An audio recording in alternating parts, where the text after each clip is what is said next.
For 30 years, she never touched the barn door. Not after the funeral. Not after the neighbors stopped visiting. Not even when the roof began to sag and the paint peeled away like old skin. It stood there at the edge of her property, silent, waiting. That barn was his world. He spent more time inside it than anywhere else.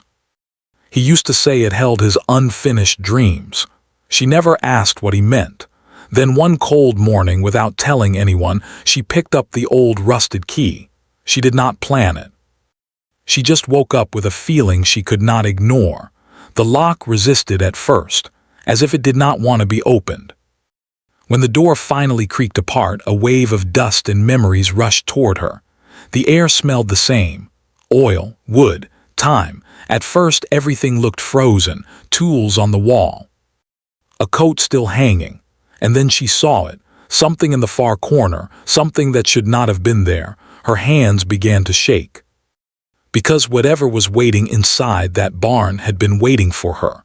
Her name was Margaret, but everyone in town used to call her Maggie. She was the kind of woman who spoke softly and worked hard. For most of her life she was never alone. Not really. Thomas was always there. Thomas was not a man of many words. He believed in fixing things instead of talking about them. If something broke, he repaired it. If something hurt, he carried it quietly. The barn behind their house was his safe place, his workshop, his escape. He built it with his own hands the year they got married. In the early days, Maggie would bring him lemonade in the afternoons. She would stand at the door and watch him work. He would smile, wipe his hands on his old brown jacket, and tell her that one day the barn would hold something special, something important. She used to laugh and tell him the only important thing was inside the house with her. But as the years passed, Thomas spent more time out there. Late nights, long weekends. Sometimes she would wake up and find his side of the bed empty. She never complained. She trusted him. She thought he was just building shelves or repairing old tools. Then came the winter. He started coughing.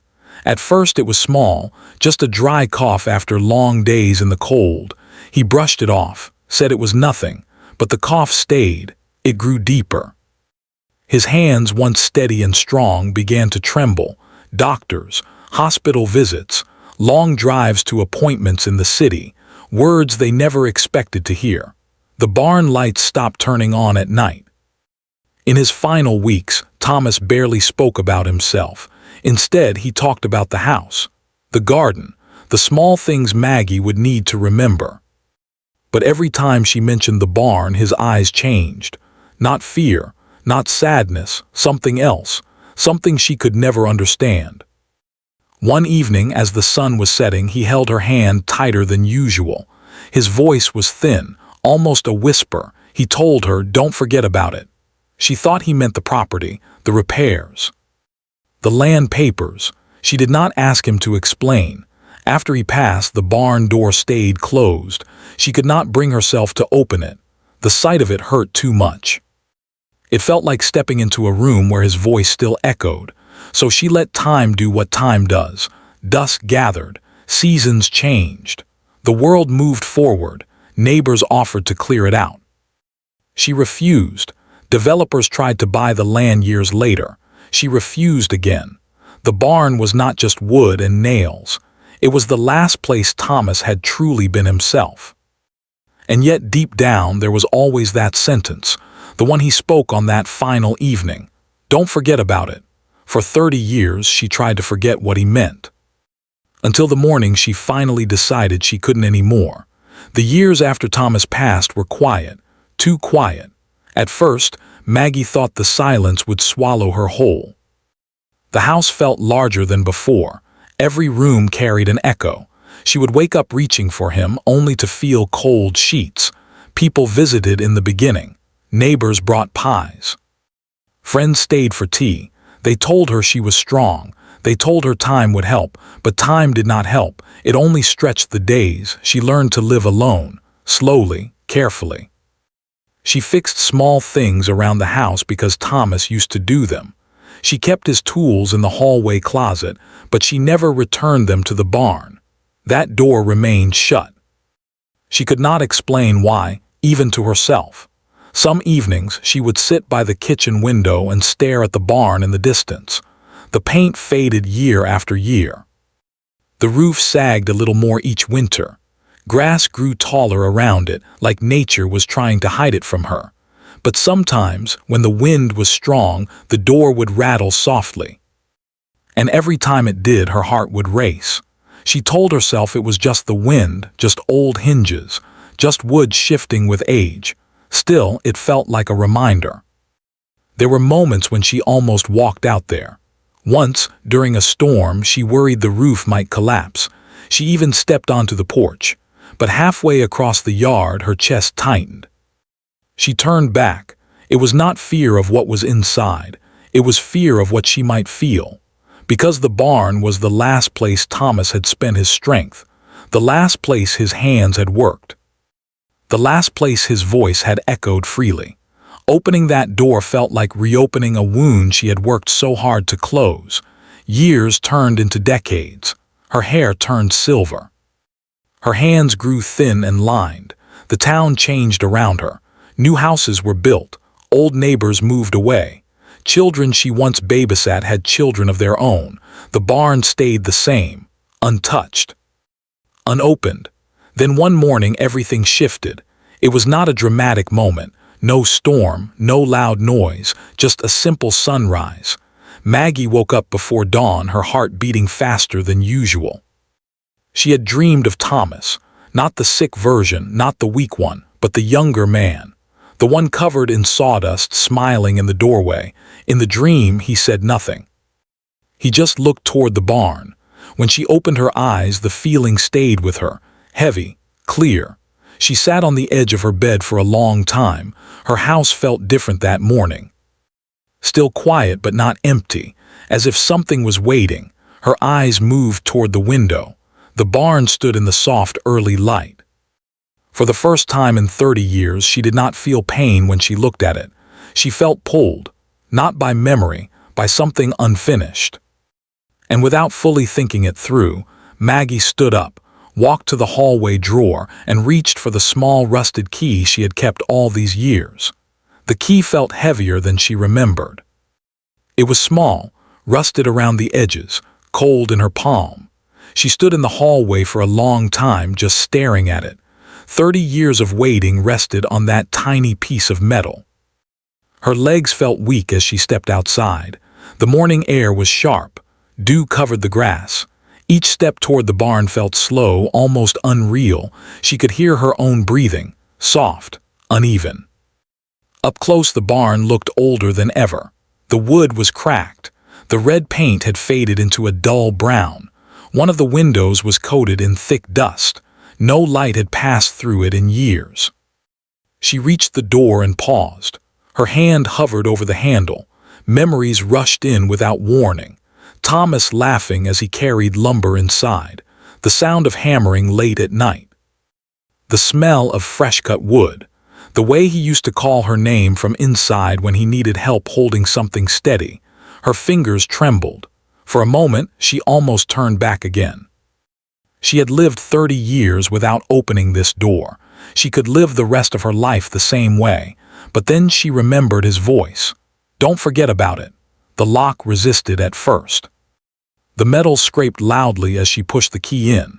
She had to twist it twice before it finally gave way.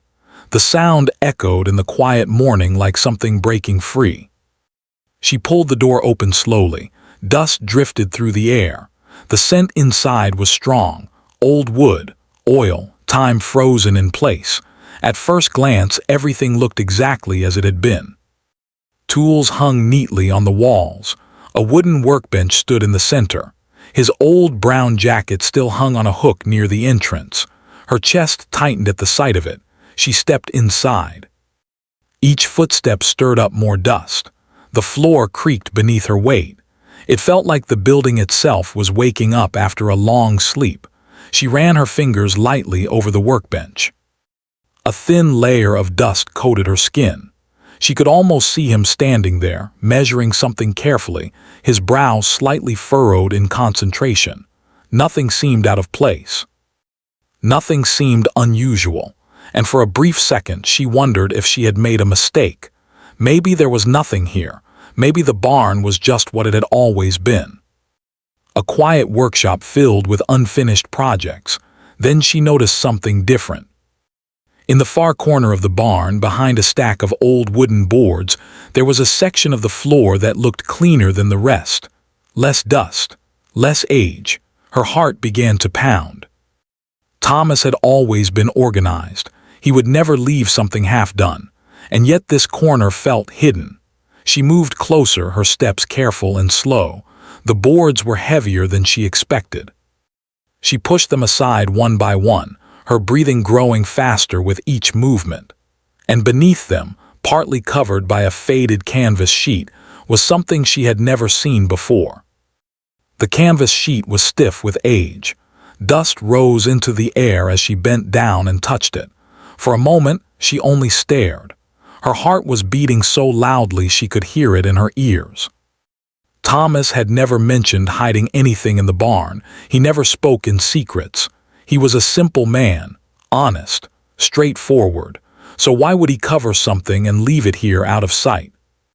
Her fingers curled around the edge of the fabric. She hesitated. 30 years of silence stood between her and whatever waited underneath. Slowly, she pulled the sheet back. Underneath was a large wooden chest, dark oak, solid, carefully built, not old and worn like the rest of the barn. This chest had been made with care. The edges were smooth, the surface polished. Even now, after decades, it looked strong. Her breath caught. She knew that woodwork. Thomas had made it. She ran her hand over the lid. The surface was cool. There was a small carved detail in the center, a simple design of two birds facing each other on a branch. He used to carve birds into small pieces of scrap wood when he wanted to relax. He once told her they reminded him of loyalty, of always returning home. There was no lock on the chest, just a handle. Her hands trembled as she lifted the lid. The hinges creaked softly, breaking the silence. Inside, neatly arranged, were dozens of envelopes. All of them had her name written on the front. Maggie. His handwriting was clear, strong, familiar. Seeing it again after so many years felt like hearing his voice. Her vision blurred. She picked up the top envelope. The paper had yellowed with time, but it was sealed, unopened. Beneath it were more envelopes, some thicker than others, some thin, all dated. She froze. Each envelope had a different year written in the corner. The first one was dated the year after his death. The next the year after that, and so on. Her knees felt weak. She lowered herself slowly onto the dusty floor beside the chest. Her hands shook as she flipped through the stack. There were 30 letters, one for every year he had been gone. Her breathing turned uneven. This was not something forgotten. This was not an unfinished project. This was planned, carefully planned. Why would he write letters for years he would never live to see? Her eyes landed on a smaller envelope tucked beneath the others. This one had no date. Just 3 words written clearly across the front. For when you're ready. The barn felt smaller now, the air heavier. She stared at that envelope longer than the rest. Because somehow, she knew this was not just a memory. This was something he had been waiting for her to find. Her hands hovered over the envelope that read, "For when you're ready." She could hear the faint sound of wind brushing against the barn walls. Everything else felt still. As if the world itself had paused with her. Slowly, she opened the smaller envelope first. Inside was a single folded letter. The paper was thicker than the others. She recognized it. It was the kind he used for important documents, the kind he saved for things that mattered. Her fingers struggled to unfold it. The first line made her chest tighten. "My Maggie, if you are reading this, then you finally walked back into the barn." Her breath caught. He had known. Somehow he had known she would stay away for years. That she would avoid this place. That she would need time. The letter was steady, not rushed, not weak. He must have written it before the sickness became too heavy. He wrote about fear.